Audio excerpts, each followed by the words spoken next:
Hi guys, and welcome back to my channel, and if you're new here, welcome back. My name is Sarah Birch. I don't know what this says about me, and I don't know what it might say about you, but I have asked myself the question many times, why were there so many serial killers in the 1970s?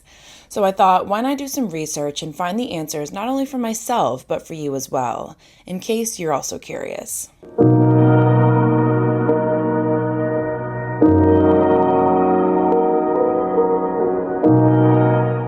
The 1970s was certainly a memorable, iconic decade, the era of disco music and dancing, political rebellion, and the growth of countercultures like punk and hippies, experimental drug use, and an unsettling, pervasive rise in serial killers. When you think of serial killers in the 1970s, some of the most spine-chilling names that probably come to mind are Ted Bundy. Whether you like it or not, Ted Bundy became the poster boy, for a lack of a better word, for the serial killer in the 1970s.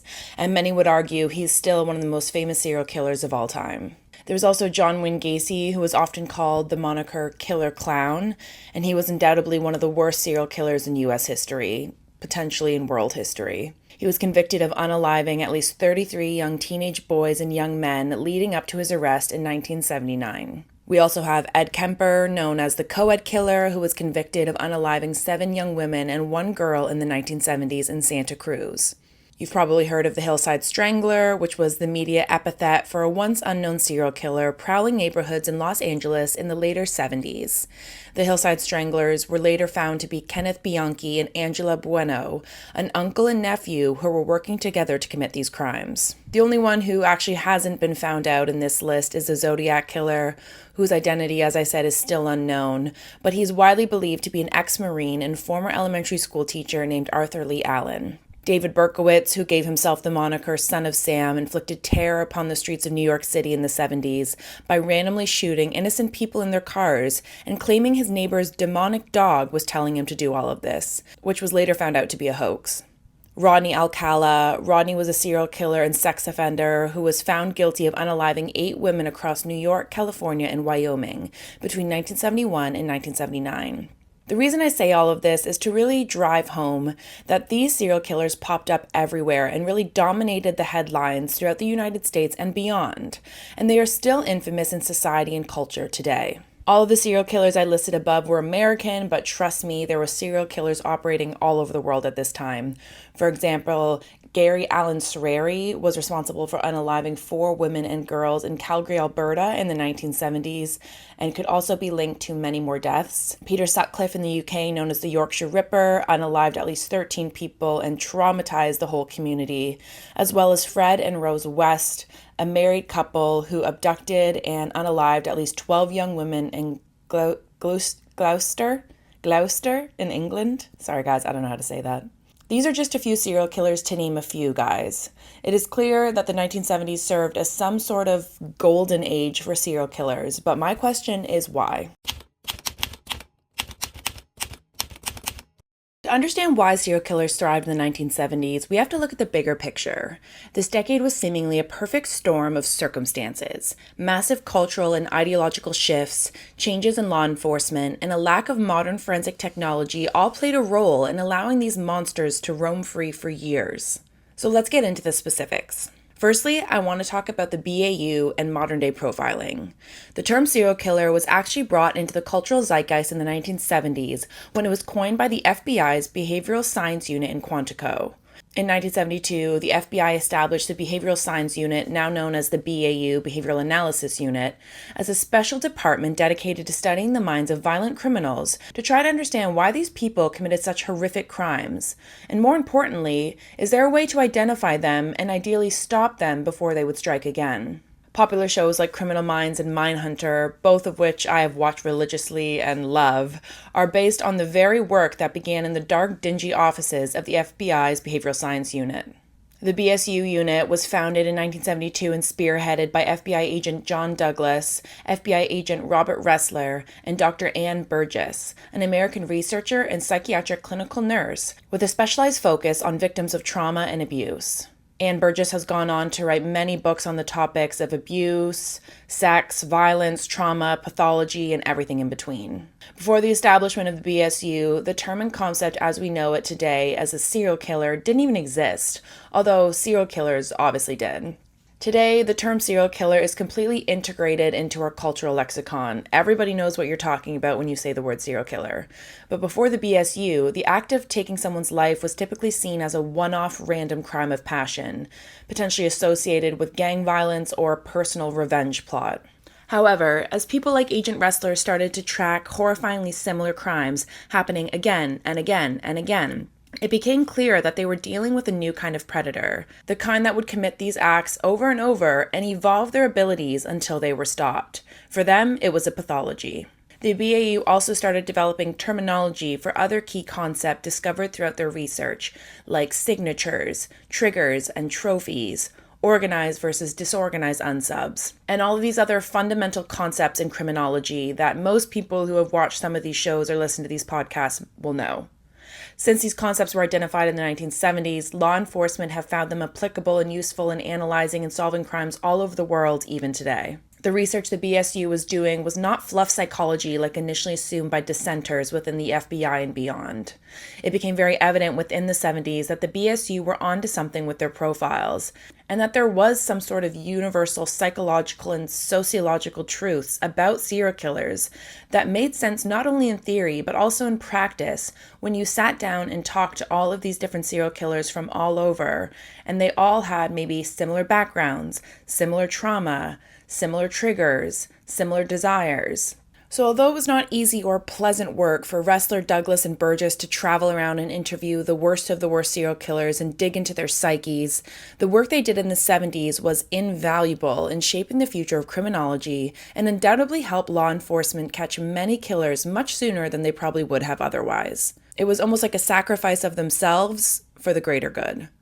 So the next thing I want to talk about is disorganized law enforcement systems and forensic testing.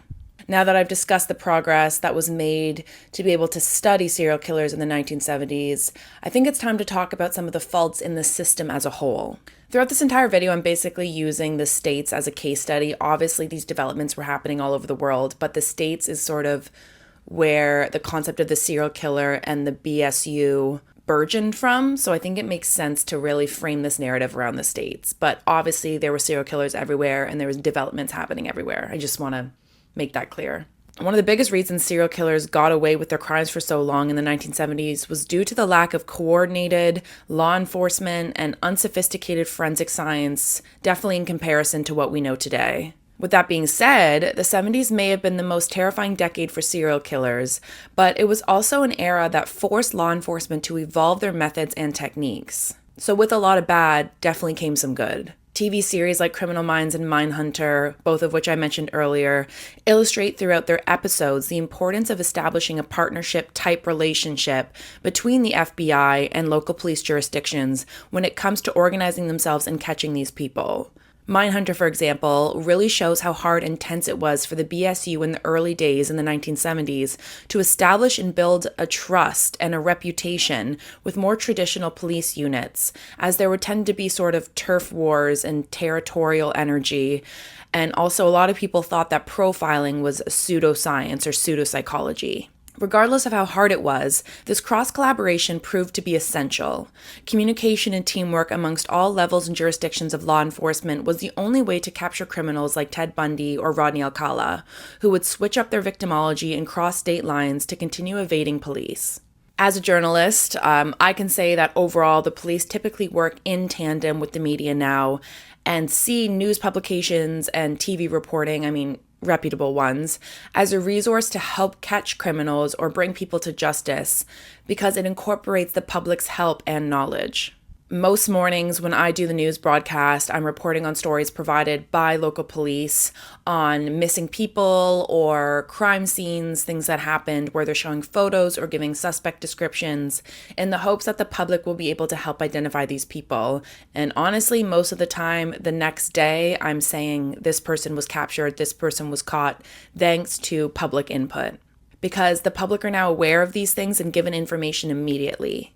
So I imagine all of the chaos caused by the prevalence of serial killers in the 1970s taught law enforcement agencies a tough but necessary lesson that instead of trying to figure out everything in an in-house method amongst your own people, you are often better served utilizing the resources available to you. Think of the jurisdictional scope and the resources of the FBI, or the public relation power of utilizing traditional and social media to get the word out and share your story. There was resistance to these things at first, but I think everyone started realizing that when you put your powers together, there was a much greater chance of success. Another huge benefit that law enforcement now has when thinking about serial killers is the access to online databases. Think of databases like the Combined DNA Index System or CODIS. These were not established until the 1990s. Today, these massive databases are ever growing and fundamental in giving law enforcement quick access to key information to track criminal activity across timelines and state lines. All you have to do is type someone's name in, and you're going to be given a lot of information right there on the spot. And now we're moving into the last thing I wanted to talk about today, which is a shifting society and sexual liberal revolution. Another dark factor that loomed over this era was the aftermath of the Vietnam War and how that really shifted the cultural zeitgeist at the time, especially amongst American youth. The Vietnam War, which many believe to be unjust and generally unnecessary, left a generation of men traumatized, desensitized to violence, and sometimes struggling with untreated PTSD. Some experts believe that childhood trauma, combined with the violence they witnessed in battle, may have contributed to the rise of violent offenders that emerged in the 70s. Between 1960 and 1980, violent crime rates skyrocketed in the States. The country was dealing with economic downturns, political corruption, and mass societal unrest. Sounds a lot like 2025 to me. All of this chaos made it so that serial killers could lurk around and commit their crimes while everyone else was very distracted. When you think of the 70s, you probably are going to think about the sexual revolution and the hippie movement. In terms of the general public, the late 60s and early 70s saw massive societal and ideological changes. The counterculture hippie movement encouraged young people to rebel, to question authority, and to push away from the structures that govern us. The general ethos of the hippie movement was rooted in choosing to live life with love, freedom, and passivity over aggression, with participants keen to trust strangers and seek new adventures, kind of in general just assuming the best of people. A common practice in the hippie movement specifically, but also just in general at this time, was hitchhiking. It was honestly rare to drive down a highway or busy street in the 1970s and not see a young, trusting stranger standing there with their thumb up. The prevalence of hitchhiking made it relatively easy for predators like Ed Kemper to find victims and get them into an isolated car without much hassle. In this hitchhiking culture, before cell phones and GPS, it would sometimes take days before these victims would be reported missing, and you certainly couldn't track their movements with something like Find My iPhone or Find My Friends. At the same time, the rise of urbanization and people congregating to larger cities like Los Angeles and New York created a sense of anonymity amongst the throngs of inhabitants. You didn't know all your neighbors. You didn't know most people around you. Killers could easily blend into crowded cities, targeting vulnerable individuals without drawing much attention or being immediately recognized. When you're in a small town, if you step one foot out of line, someone's going to notice, and that's not really the case in a city like Chicago, New York, or LA. Serial killers were quick to take advantage of this newfound trust in the hippie movement. Young men and women would accept rides from seemingly friendly men only to disappear forever. It's generally believed that after the insane rash of unpredictable and violent serial killers that plagued the 1970s, the age of innocence was lost forever. Young girls and women were warned not to walk alone at night. Parents discouraged their teens from hitchhiking. Elderly couples started locking their doors every evening, something many people had never done before the 1970s, especially in rural America. This leads me to the question, and I want you to let me know your thoughts in the comments below.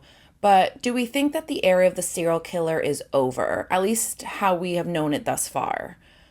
Are there still plenty of them out there looking in the shadows, but they're just being extremely cautious, kind of foregoing the potential of notoriety and legacy in the public zeitgeist, because that could very easily lead to their downfall? When I think of criminals like Son of Sam or the Zodiac Killer, they regularly toyed with the media and police in a sort of cat and mouse type of game of catch. You don't really see this anymore, because the only true way to carry on committing crimes in today's day and age would be to be extremely secretive and careful and calculated. It seems much less likely in today's day to hear of an unknown perpetrator committing crime after crime after crime. At least when I think about my city, I feel like these people are often caught within days or weeks because of advancements in forensic science, DNA technology, regular technology, and improved police coordination. And while I have my own personal issues and concerns and gripes with technology and social media, which I won't even get into right now, I do appreciate how much these advancements have enabled the public and the police to work together and to catch these criminals and share information much faster and much more efficiently than ever before. It may be one of the only true unequivocal benefits and good things that have come out of social media and technology in this society, in my personal opinion. With an abundance of resources like phone records, social media profiles, GPS tracking, CCTV footage, police cams, Ring doorbell footage from neighbors, from businesses, it's virtually impossible to walk outside for more than a few minutes without being observed or picked up on a video. Everywhere you go, you're leaving a digital footprint. All of your internet searches and online orders and credit cards can be tracked. Someone could easily recognize your face from a Facebook photo from a few years ago when someone puts up a wanted photo of you. No one exists in anonymity anymore. I mean, I'm sure there's a few Ron Swanson type people out there who truly live in anonymity, but it is very, very rare. And for people who are innocent, like me, I feel glad to know that there's cameras everywhere and CCTV and people can track me, people can track my GPS, my friends and family know where I'm going. That makes me feel secure, that I have a cell phone with me. If you're a bad person with bad intentions and you're a criminal, that's going to make it a lot harder for you, and you might resent those things. There are also amazing developments in forensic science and DNA testing that have actually enabled the police to catch killers like Golden State Killer Joseph James DeAngelo, for example, who is an old-ass man now. He got arrested recently, relatively recently, decades after his crime spree, and he probably thought he was in the clear. But no criminal is safe anymore. If they left even a modicum of DNA behind, then they have the technology now to link that DNA to your cousins, your aunts, your uncles, your children, your grandchildren. It can come right back to you. And for that, I'm very grateful for the advancements of DNA, the advancements of technology, the advancement of social media. It has a lot of cons and a lot of things I'm deeply concerned about, but I think the way that it's made it a lot harder for criminals to exist in this world makes me grateful, if that makes sense.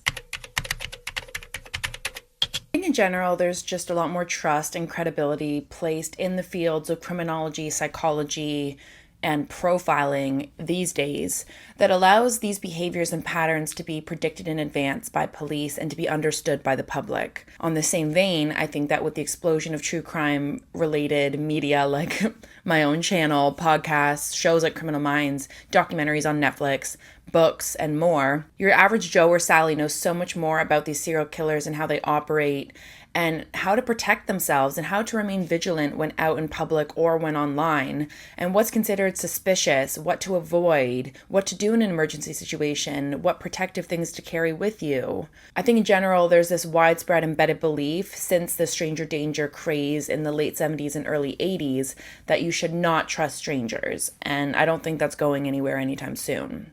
I think since the 70s, we've become a much more pessimistic and weary population, which makes sense given the amount of information we're now exposed to at our fingertips on a daily, hourly basis. We've seen, heard, and often experienced tragic stories time and time again where, bad things happen to good people or a seemingly innocent stranger turned out to be a monster in disguise.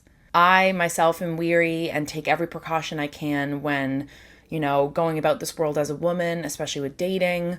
It's just important not to let a healthy skepticism turn into full-blown paranoia.